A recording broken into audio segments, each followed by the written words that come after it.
There's 292 EDAs now for the People's Party of Canada. EDA, of course, stands for electoral.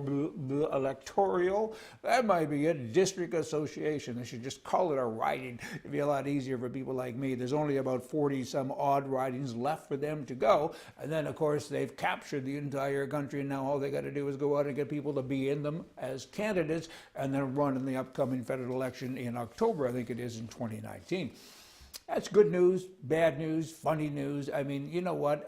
Splitting the vote has always been a bad thing. I mean, I've always said you can't split the right-wing vote in Canada because there isn't a right wing in Canada. I still stand to that. However, I'm starting to think a little bit more like a bunch of other crazy Canadian types, which is don't split the vote because the bad guys will get back in. The word conservative inspires hope.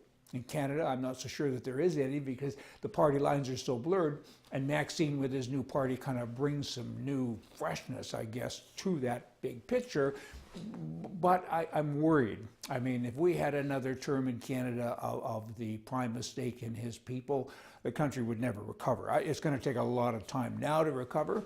Certainly won't recover as much as it could or should with a conservative government, but something needs to be done here, something. And I don't know what that is. I mean, I wish I could get Max and the leader of the other party, the Conservative Party, together and sit down and fight with them and get them to merge or something. I don't know. But Trudeau and his people cannot lead Canada again. They will destroy it. They're destroying it now a little bit more every day, and it's happening, and it's distressing.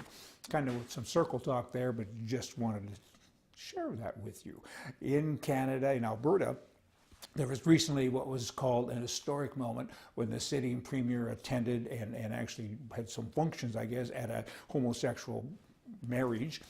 And he's a culture minister, and I've spoken of him before, and so he's now married to another man, right? I mean, why not marry a bale of hay if you like, but just don't bring the bale of hay to my house. And then this guy that got married goes on to say, you know what?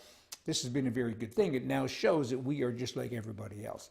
I got news for you. You ain't like everybody else. Not so fast.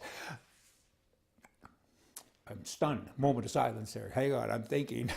Things are now on track for the federal government. I'm still talking about Canada. And no matter where you are in the world, by the way, you should pay attention to this because it could come to a country near you, right?